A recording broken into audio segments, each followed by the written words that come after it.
What's up everybody? Welcome back to the channel, South Scoot 88. So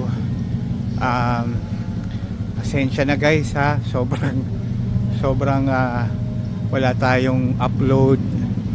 Ang dami nangyari guys, sobrang dami good and not so good na mga pangyayari, to be honest. So medyo talaga, medyo may mga hindi magandang nangyari sa atin, sa personal life natin, and mga ganung bagay. So inayos muna natin. Tapos meron din mga nangyaring maganda, blessing from our Lord God. Kaya what do you call that, kaya syempre, di ba, we always find good things dun sa mga pangit na hindi maganda, hindi in favor, or mga ganong bagay, mga medyo painful, mga ganong bagay ba. Pero then and again, it's part of our lives, di ba?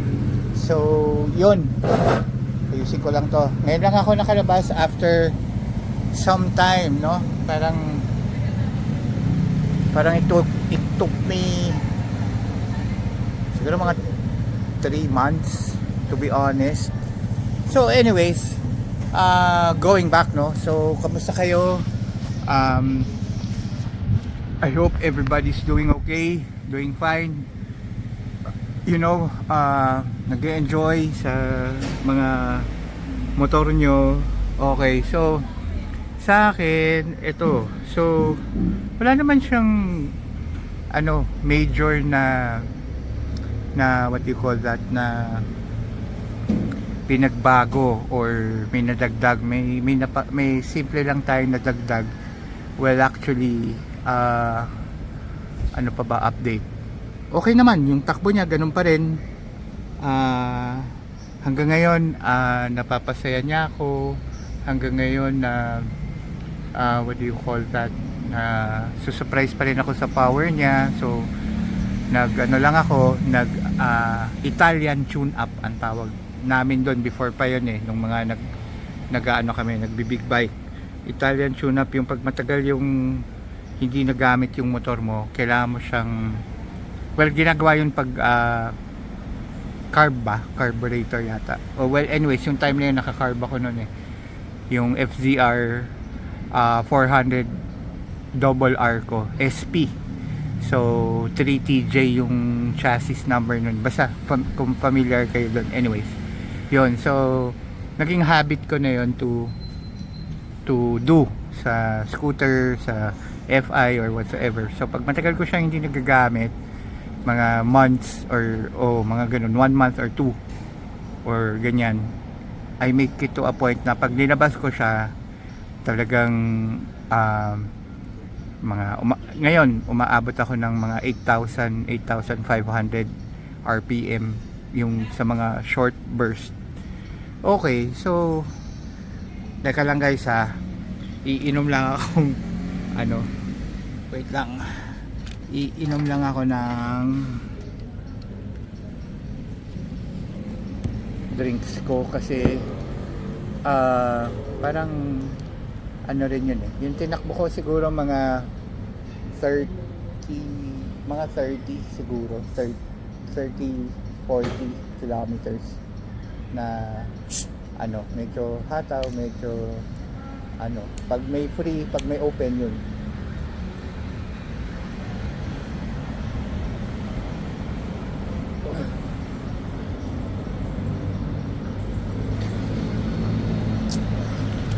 Yun, thank you. Ito, pakita ko sa inyo. Lalapit ako doon sa Kepola. So, yan, medyo madumi siya kasi nga, puro alikabok yan. Kasi, paano ba? Kasi hindi ko nagamit, parang less than 2 months or 1 month, mga 1 month and 1 week. So same everything, ganun pa rin, wala namang pinagbago. Pero ewan ko kung kung mapapansin niyo yung pinalitan ko ha, ganun pa rin siya. So maayos pa din. And teka, yan yan,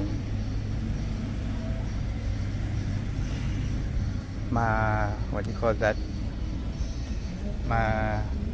maalikabok lang talaga.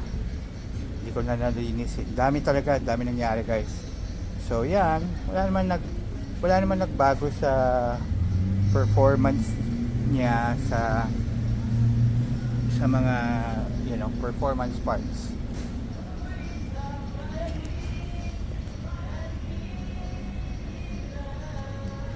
Ayun ako. Hello guys, kumusta kayo? Okay naman.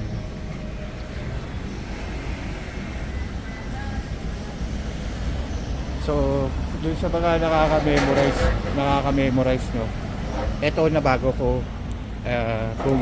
Kung napapansin nyo, etong visor, yung windscreen nya, binago natin. Hindi, focus lang natin. Yan yung binago natin. Nagpalit ako ng, kung familiar kayo or yung sa mga enthusiast, no, mga hobbies, magiging familiar kayo dun sa shape nya. Ito yung shape ng sports visor na tawag dito, yung black. Okay, yung may sticker dito na X-Max. Okay, so ever since kasi hindi ako fan ng yung smoke or yung black. Gusto ko talaga is clear. So alam ko last year pa to eh, nakita ko to dun sa isang friend ko kay Rakan. So nakita ko yan sa kanya, siya lang yung meron na nakita ko dito, pero personal na gamit niya. So I was trying to buy it from him, kaso hindi kami magtagbo-tagbo ng schedule, yung mga ganon. So tsaka hindi niya binibenta nung time na yun eh, kasi siya lang meron, gagamitin daw niya. So sabi niya lang, mag-abang lang ako, may dadating and all ganyan. So yun, after parang 2 months, hindi, mga 3 months, at least 3 months, sabi niya sa akin meron. So yan, so kung makikita niyo siya, maano siya eh, may gusto ko siya nung first time ko na pinakita niya sa akin to. Kaso yun nga, walang yung availability siya, wala. So siya lang yung meron. So yan, so kung mapapansin nyo, kung familiar kayo dun sa mga windscreen ng mga big bike, yung double bubble, yung makapal or yung ganyan, ito yung lining mas prominent, makikita nyo. Tsaka yung design nya, ito para siyang may cut or parang may ganon siya dito sa dalawang side. So kung ano yung itsura ng yung OEM na sports visor na black, ganito yon, clear lang ha. So yan yung nadagdag guys. So yung dati kasi nakakabit dito is parang siya eh, Dragon. So yung mga nabibili lang sa mga shop, so manipis yun, tapos masyado siyang flat kung mo. Ito kasi medyo nakita nyo, para siyang nakaganon siya, nakaumbok, tapos parang mas mababa siya doon kasi parang mataas yung Dragon ng 1 inch or less than an inch. Excuse me. Ito para siyang para siyang nagkaroon ng accent dito, lalo na pagka yung ganyang angle. Ayan, makikita nyo diba? Yan. So sa akin, tapos yung kanina, yung point of view kanina, yan, mas nakalabas siya na konti, mas kita ko siya kasi mas naka-forward siya ng konti, unlike yung mga common na aftermarket na visor, naka-flatten lang siya eh. Ayan nakikita nyo ba guys, nakaumbok siya eh. Which I'd like, yung parang yung umpisa parang nanibago ko, of course. Sabi ko parang wrong move yata ako, parang hindi maganda or something. So ganyan. Tapos nung after a day or so, sabi ko parang gumaganda siya sa paningin ko pag tumatagal. Alam mo yun? So sabi ko, okay, good choice. So ang ginawa ko, kinabit ko lang muna siya. Second hand ko lang siya nakuha. Meron siyang konting mga swirl marks. Pero okay lang, okay lang. Ganoon naman talaga pag ano, hindi mo naman may iwasan talaga yun na magkaroon ng mga marks, lalo na pag mga may insekto or batong maliit, di ba? Pag medyo high speed, so talaga mag-aano siya. Yan lang yung bago ngayon. Pero kahit ano mo yun, kahit maliit na bagay, natuwa ako kasi bumagay yung itsura niya, pasok siya sa paningin ko eh. Yan.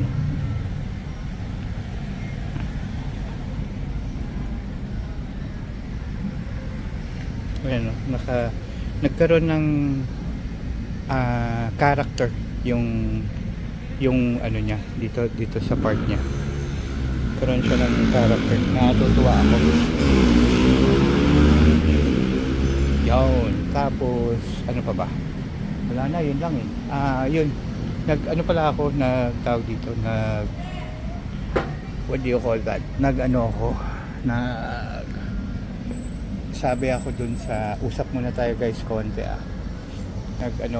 nag-post ako dun sa isa sa FB sa Xmax group kasi nung dumating yung time na yung medyo nga magulo yung mga nangyayari, may mga meron tayong mga obstacles, meron tayong mga trials in life, so medyo alam mo yun, sabi ko alam ko naman, di ba, na pakita ko naman sa inyo sa loob ng bahay to, nakapark sa sala. So tinitingnan ko siya. So sabi ko, nagpost ako sa Xmax group na kung ano ba yung, kasi para ako nasasawa sa kanya, sa itsura niya. Kasi syempre over familiarity. Tapos gusto kong makuha yung opinion ng mga may Xmax V2, di ba? So ganyan. So good enough. Marami namang nag-response, majority nag-response ng maayos, dun sa comparison nga ng V1 and V2. I mean, nothing against V2 guys, whatever floats your boat, ika nga, diba? Kung ano yung type nyo. Kaya lang, yun, marami nagsabi na mas gusto nila yung V1, pero yung panel gauge, mas gusto nila yung V2, yung ganun. So iba-iba talaga yung taste, yung mga yung mga dislikes and likes natin. So syempre, bottom line nun, I'm the one to decide, diba? Kung kasi meron nga doon nakikipagpalit dito V2 eh. Sabi ko lang sa kanya, sige sir, if ever na makapag-decide ako, I'll let you know. Sabi ko, parang ganun yung sabi ko. So yun, okay, dun sa mga gustong malaman, what made me decide to keep si Paula is, number one, yung size niya kasi mas gusto ko kasi yung malaki kumpara dun sa V2. Pag nakita niyo yung V2 tsaka V1 magkatabi, makikita niyo talaga yung difference ng size nila. I mean, yung lapad, yung puwet, malapad talaga, yung unahan, mas malaki talaga to. Mas malapad siya. So, yun. Tapos pangalawa, yung gauge, yung iba naman gusto nila yung gauge na, yung digital na. Ako kasi gusto ko yung yung parang tachometer, yung needle kung tawagin. Mas gusto ko yun for me. Kaso yung mga lumalabas na motor ngayon, more on digital na, pero ako, given a chance, mas gusto ko pa rin yung needle type. Tapos pangatlong reason, to be honest, is yung concept ko na nagawa dito, diba? Yung time, effort, yung mga pyesa na salpak, syempre pag nagpalit ako ng V2, back to square one ako, diba? So hindi ko alam kung kung mabibigyan ko ng concept ko yung V2, kasi to begin with, ayoko yung medyo lumiit kasi siya, which is isa sa factor na hindi ko nagustuhan sa V2. Ako kasi, since yan, 300 siya, tapos yun, malaki siya. So, talagang mas gusto ko yung medyo bulky. Kumbaga kasi, medyo malaki ako, medyo malapad akong tao eh. So, yun. So, pasok siya sa akin. Actually, maganda siya tignan for me. So, yun. So, thank you rin dun sa mga sumagot. Dun sa mga nagtatanong, ba't wala pa ako upload? Pasensya na kayo. Ito, abangan nyo. Ito yung upload ko. So, yun. Yung sports visor na yan, yan yung recent ko nagawa. Parang kailan ko lang ba nabili yan? Parang 1 week ago or 2 weeks ago. Parang ganun. So, tuwan-tuwa ako. Nakuha ako ng clear na sports visor. Kasi ayoko talaga nung black or smoke. Gusto ko clear lang talaga. So, yun lang yung bago. Ano pa ba? Wala na. Wala. Yun lang. Visor lang talaga kasi parang 3 months in the making yata yan o 4 months. Ano pa nga, April? Oo, mga 4-5 months na. Kasi kailangan ko siya antayin eh.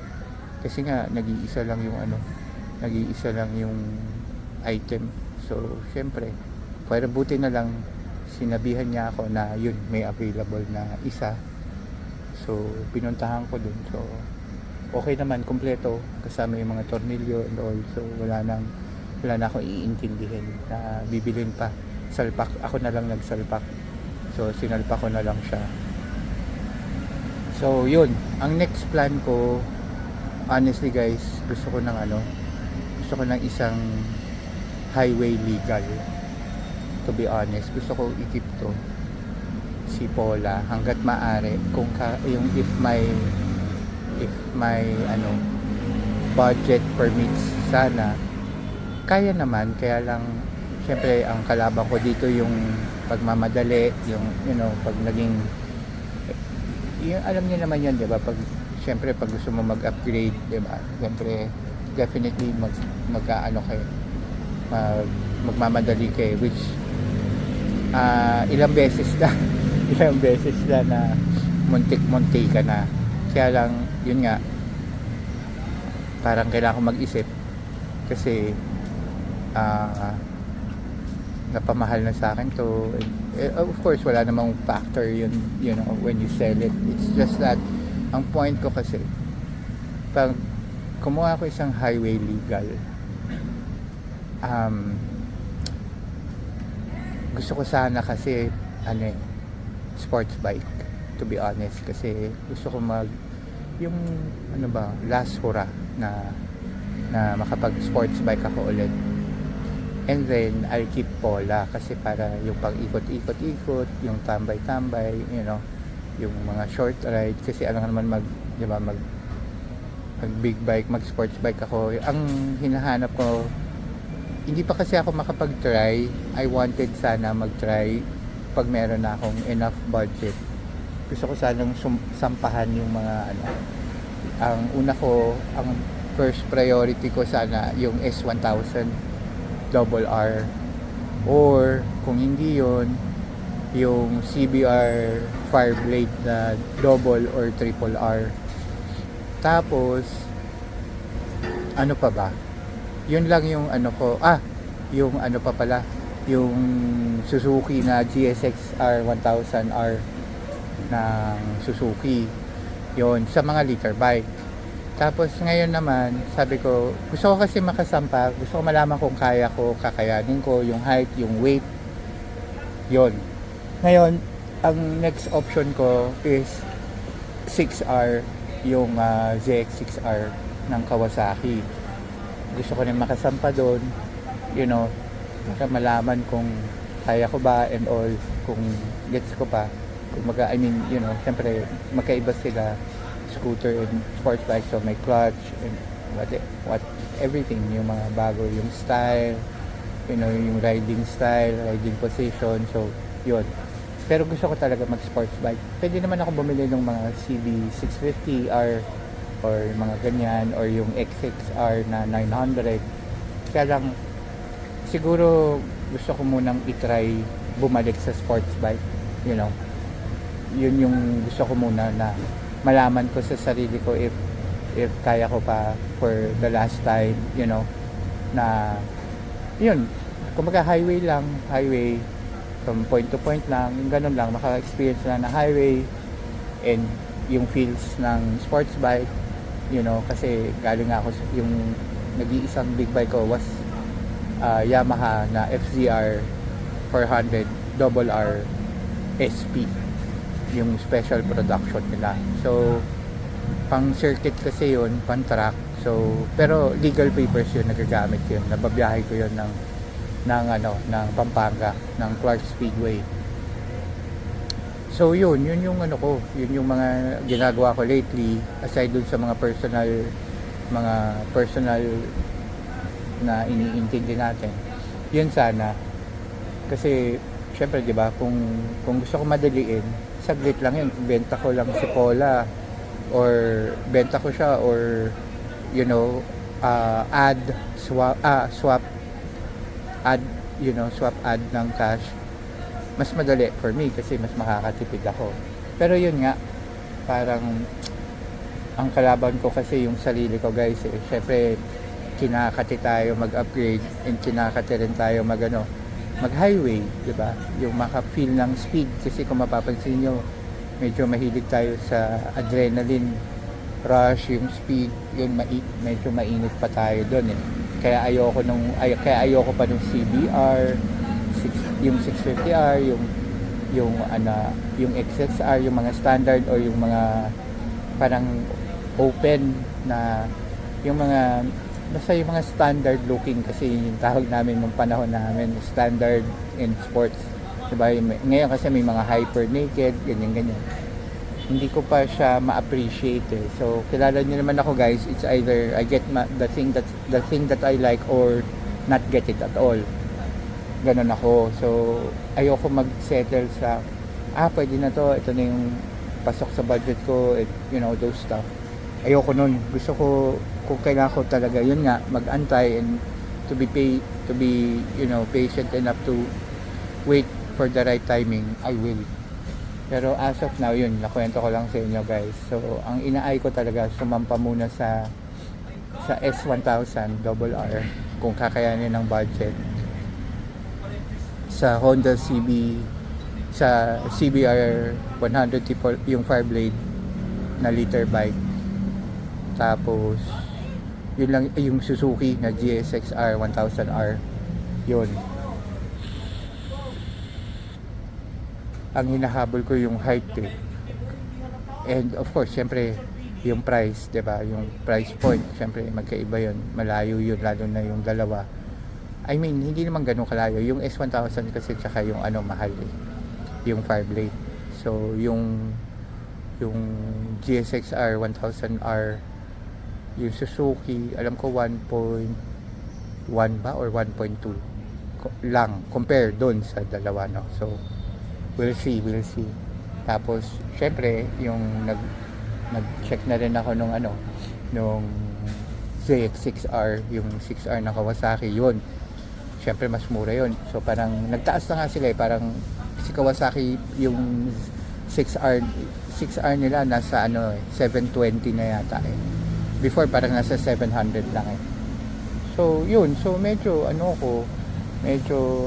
syempre budgeted tayo, hindi tayo pwede especially sa panahon ngayon na magbibili tayo ng mga ganyan kamamahal. Pero I'm trying my best na makaipon unti-unti, this year, or syempre di naman natin masasabi yung panahon, pero yun yung gusto ko sana mangyari. I-keep ko si Paula, tapos meron ako isang sports bike. Yun yung number one goal ko, to be honest. Kasi syempre at the end of the day, kailangan ko pa rin ng scooter. Alam niyo yun, kailangan ko pa rin ng scooter. Pogi, di ba? So tapos naka tailor fit ko pa siya dun sa gusto ko. Wala naman siyang concept, kung ano lang yung gusto ko. Tapos yung speed niya naka-tune, tapos naka panggilid, naka Forge Max, naka Acra, naka Olins, diba? Tapos konting carbon fiber, mga mga naka 7 speed na light and disc, diba? Ayan, no? So, ayan, no? Makikita niya naman, diba? Tinerno ko pa nga eh. Kasi, dito, ayan, no? Yung sa unahan niya, red yung niya, diba? Ayan, no? Ayan. Red yung sa gitna niya. So, alam niyo yun. So, parang, for me, syempre may kurot sa dibdib eh pagka iniisip ko na ibebenta ko siya or ititrade ko siya, pero we'll see, tingnan natin kung anong sasabihin sa atin ng panahon, and kung if God will allow me to to have that dream or ma-pursue ko yun. Syempre I'm trying my best na ma-pursue ko yun, diba? Pero of course, syempre yun. So yun guys, so basically yun yung mga nangyari. I hope everybody, yung mga naghihintay ng video ko, ito na guys, at least meron ako na present sa inyo na bago na nakabit, diba? Yun yung sinasabi ko eh. Ayoko basta mag content lang ng wala lang, as much as possible, diba? Ito, yan o, kita nyo guys, nakaangat talaga yung yung sports visor niya, diba? Nakaangat talaga, nakalabas talaga, may para siyang may noon na siya, medyo yan o.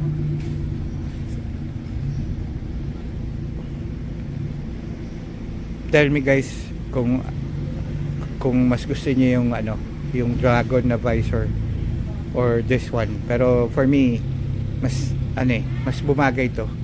Parang siya, compensate. Nabobo na, di ba? Mas nag-match siya dun sa shape and kasi nga OEM yung design niya. Makikita niya, di ba? Parang meron siyang hagod dito and meron siyang mas ganun siya. Mas mas sexy. Yan guys, thank you again for watching. Okay, and again, if you can subscribe to my channel and click that notification bell pagka what you call that, pagka nag-upload ako ng bago, or baka may big bikes na ako nung, at least ma-inform kayo, di ba? Pero yan guys, again, always drive safe guys ha.